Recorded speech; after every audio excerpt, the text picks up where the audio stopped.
years, the Beckham family has sold the image of perfection. A global power couple, 4 stylish kids, and a brand built on unity, loyalty and control. But now that image is cracking in public, and the cracks look eerily familiar, because what's unfolding between Brooklyn Beckham, Nicola Peltz and the rest of the Beckham family is starting to mirror one of the most explosive family fallouts of the modern celebrity era.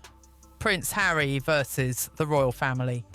This is no longer just a family disagreement. It's a public fracture, a battle over control, loyalty and identity and Barsen. And it's playing out the same way Harry and Meghan's story once did. Brooklyn Beckham has done something that changes everything.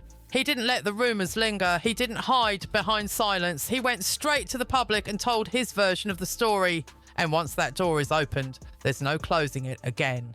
At the centre of the fallout is Brooklyn's marriage to Nicola Peltz. According to Brooklyn, the tensions didn't start after the wedding. They were already there. The wedding simply exposed everything. Planning became strained. Communication broke down. Lines were drawn. And Brooklyn says he felt forced to choose between his wife and his family. That choice is where the Harry comparison begins. Like Prince Harry, Brooklyn frames his decision as an awakening. He describes years of pressure, anxiety, and feeling controlled, and says that stepping away from his family brought him peace. Those words alone sent shockwaves through the celebrity world, because they echo almost exactly how Harry described his life before leaving the royal family. Both men claim they didn't walk away lightly. Both say they tried to handle things privately. And both ultimately decided that going public was the only way to reclaim control over their own narrative.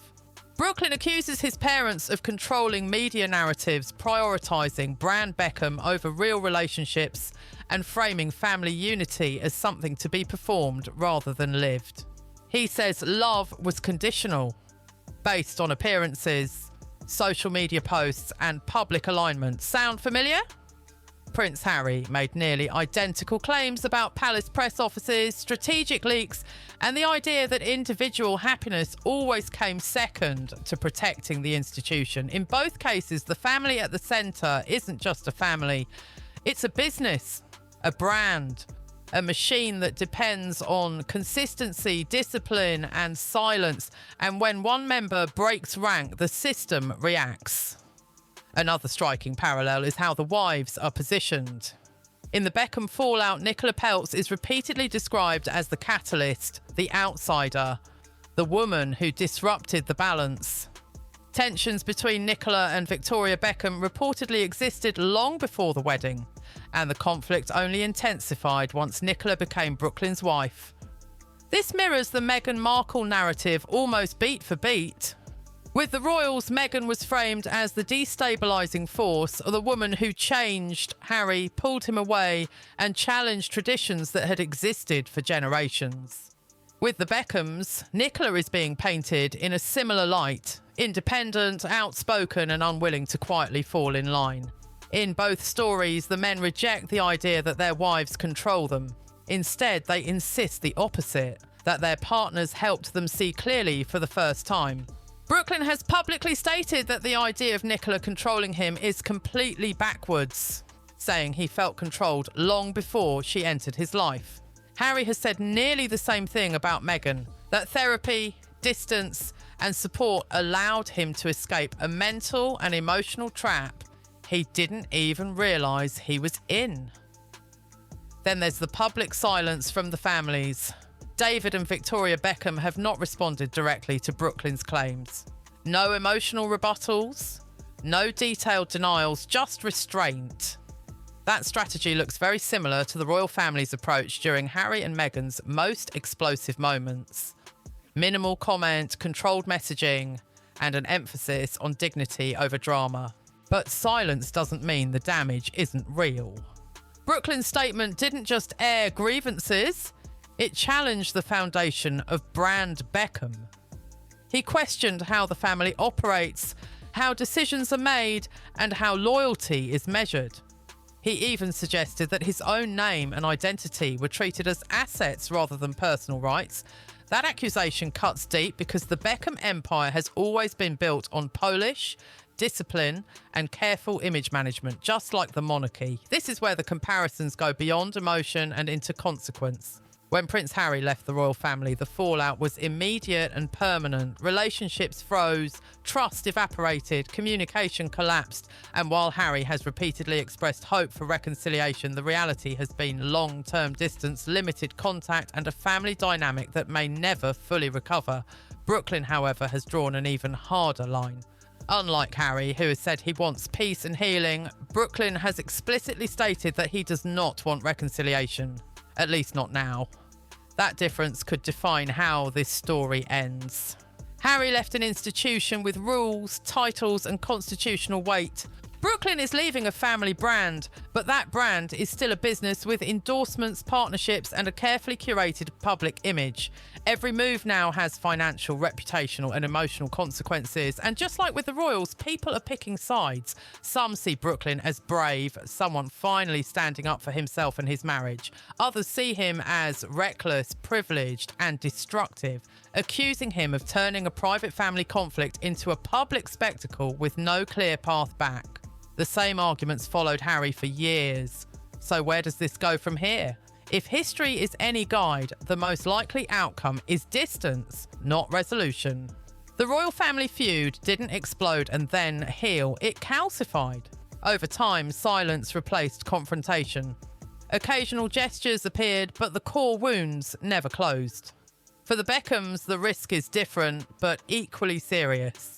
Their brand depends on unity, aspiration and control.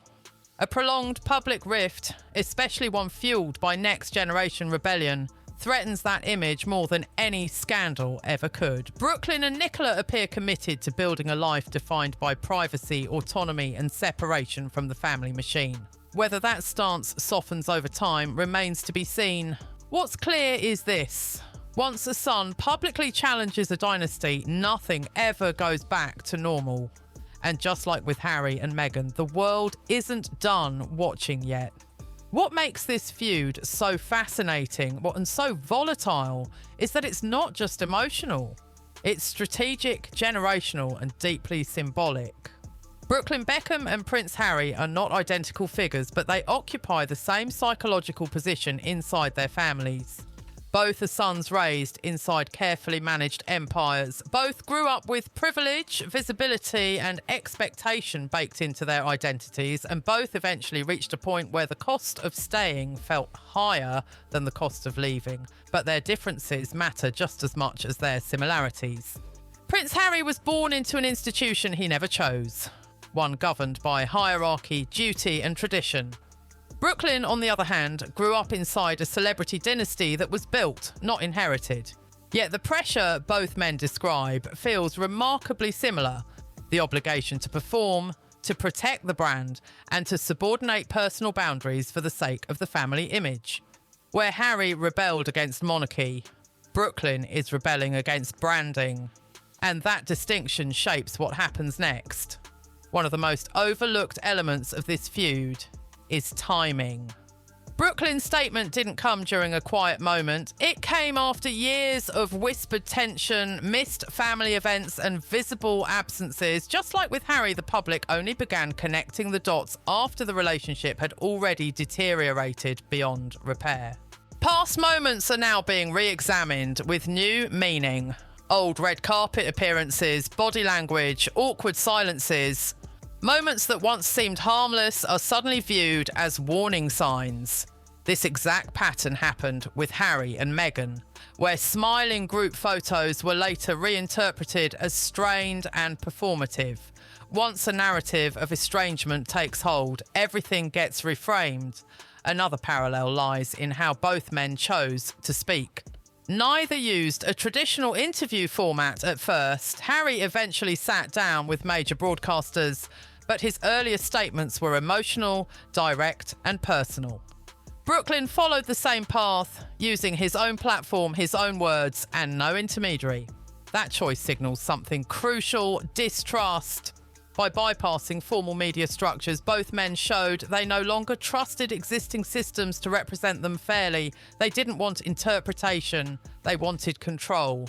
And control, ironically, is exactly what they accuse their families of taking from them. This creates an almost impossible loop. The families remain quiet to avoid escalating the situation. The sons interpret silence as confirmation. Supporters on both sides dig in, and the gap widens. The royal family never truly closed that gap. Years later, the distance between Harry and his father and brother remains profound. Brief encounters haven't repaired trust. Public goodwill fluctuates, but the personal damage endures. That history offers a warning for the Beckhams. If this feud continues on its current path, reconciliation becomes less likely, not more. The longer grievances stay public, the harder it becomes to quietly resolve them. Pride hardens, narratives solidify, and any attempt to reconnect risks looking performative rather than sincere. There's also a financial and reputational layer that didn't exist in the same way for the royals. Brand Beckham isn't just symbolic, it's commercial. Endorsements, partnerships, fashion, sports and lifestyle branding all rely on consistency and perception. A fractured family story introduces unpredictability, something luxury brands hate. That's why restraint from David and Victoria matters. Any aggressive response could escalate the situation and confirm Brooklyn's claims. Any denial could be seen as deflection. Silence for now protects the larger machine, even if it deepens the personal divide. Harry's experience shows what happens when the institution prioritises survival over reconciliation. The crown endured, the relationships didn't. Brooklyn's situation raises a harder question. Can a celebrity family brand survive public rebellion from within? The answer likely depends on time. If Brooklyn and Nicola remain distant, build their own identity and stop engaging publicly, the feud may eventually fade into background noise. That's what happened with Harry and Meghan. The outrage dulled, the shock passed. What remained was a new normal, separate lives, parallel paths and unresolved wounds. But if the conflict continues to generate new statements, reactions and symbolic gestures, the damage compounds. Another key difference between Brooklyn and Harry is intention. Harry has repeatedly said he wants reconciliation. Brooklyn has said the opposite. That single contrast could determine how this ends. Harry left with grief. Brooklyn left with finality. And that finality sends a message not just to his parents, but to his siblings. Just as Harry's departure altered his relationship with William forever, Brooklyn's stance affects Romeo Cruz and Harper. Family divisions rarely stay isolated, they ripple outward. This is where the emotional cost becomes unavoidable. No matter which side viewers sympathise with, the reality is that public family fallouts rarely produce winners. They produce distance, silence, and long memories. The world moves on faster than families do, so what are the most realistic outcomes? The first possibility is long-term estrangement. This mirrors the royal family path: minimal contact, controlled interactions, and separate public identities. The brand survives. The relationships don't fully recover. The second possibility is a slow, private recalibration. No public apologies, no dramatic reunions, just time, distance and quiet negotiations behind closed doors. This would require restraint from everyone involved, something history suggests is difficult but not impossible. The least likely outcome is a full public reconciliation. Once grievances are aired at this level, going back requires vulnerability, compromise and trust, all things that are hard to rebuild under global scrutiny. Brooklyn and Nicola appear focused on autonomy. Harry and Meghan did the same. In both cases, independence came at the cost of belonging. And that's the core truth connecting these stories. This isn't about weddings, dresses or dances. It's about control versus self-definition, legacy versus autonomy, silence versus speech. The Beckham family feud feels familiar because we've seen this story before. With crowns instead of contracts, titles instead of trademarks, and palaces instead of fashion houses. Different dynasties, same fracture. And just like the royal family fallout, this story won't end with a headline. It will unfold slowly, quietly, and painfully long after public attention moves on. Because when a son breaks from a dynasty, the break doesn't heal easily. It simply becomes history.